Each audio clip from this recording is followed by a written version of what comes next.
Hi, the body here, Dr. John Isegohi. A report making the rounds is that the Islamic police in Kano started arresting people for not fasting. And I said, is that for real? When has fasting become a state's affair or a government's affair? It shows misplaced priorities. But you see, there is a larger picture that is presented. And I'm going to give you 5 dimensions of that picture so that you will know how to get prepared, because something is looming in the horizon. Number 1, Nigeria as presently constituted cannot work. In fact, prayer will not even help us. I started praying from Nigeria as a kid. Prayed for Nigeria for so many years, for over 40 years, and nothing was changing. What does that tell you and I? When you are praying and it's not changing, look at what you are praying for. You cannot lay the foundation of a house on a faulty ground, and the house is about collapsing, you start to pray. God does not answer such prayers. What you have to do is to demolish that house, go back to the foundation and lay it again. The way Nigeria is now is not going to work, because one part of the country is trying to enforce its values, its beliefs, another part of the country. The second thing we learned from that report is that the plan to Islamize Nigeria is on. You may try to call it anything, but that is the truth. You should smell the coffee. And what they are doing is they are doing it incrementally. It's already coming up. They are trying to establish Sharia in the south or southwest. They are doing everything right now at the Abuja Mosque. They gave it to an Igbo man. They are using money to entice most people from the southeast. The plan to Islamize Nigeria is on. You see, people that used to be very good believers, they are changing. In fact, I read a report or a video by Fanny Kayode, and he said the present chief of staff, Bajamila, was once a Pentecostal believer, a Pentecostal Christian. But today he's a Muslim. Because what they are trying to do is to use the instrumentality of religion to coerce people to be Muslims. That's if you want to get any position. Number 3, the North, they are the troublers of Nigeria.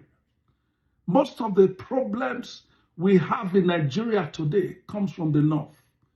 They have held on to power, they have ruled for many years, yet they can't even take their people out of the doldrums of poverty.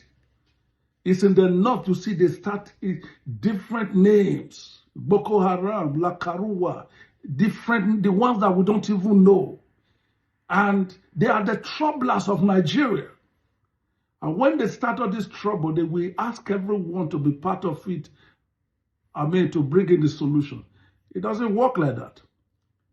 Number 4, for those who are fighting for one Nigeria, I believe in one Nigeria before, but now do I believe? I will tell you, not necessarily. But for those who believe in one Nigeria, go and do a research and ask yourself a question. Countries that is so polarized like this, how do they end up? I can give you different nations. Turkey was once like this, and it came that millions of Christians were slaughtered. Look at Libya. Those were Christian enclaves. When they come, and when the jihad starts, because what they are doing in Nigeria and everything is a jihad. They are using politics as a jihad and everything. And something is cooking. For those of you who are clamoring for one Nigeria, you are fighting, you are saying one Nigeria, go and do your research. Countries that are always agitating like that, there is a battle in between us. Everything that is being done has a religious undertone. Go and check how they ended up. That is why I can tell you most Northerners don't even care who becomes the president of Nigeria. As long as the person is a Muslim, they don't care. The last thing that we have to learn is that we have to renegotiate Nigeria. If we don't do it, there will be casualties.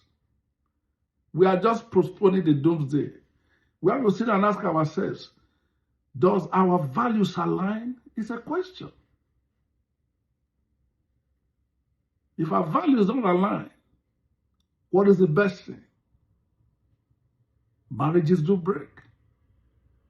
If two people cannot agree in marriage, what do? They break up. And I just pray that the Southerners who are walking and sleeping, they are sleepwalking. They'll do that. You wake up from your slumber because something is cooking. They are arresting people for not fasting. Why have they not arrested people who stole their commonwealth? They will leave the billionaires that steal all their resources, but they arrest commoners. Now, if I were to go to Kano State today, now they will arrest me. And you want me to be clamoring that I want to be part of that system? Sorry. It is well.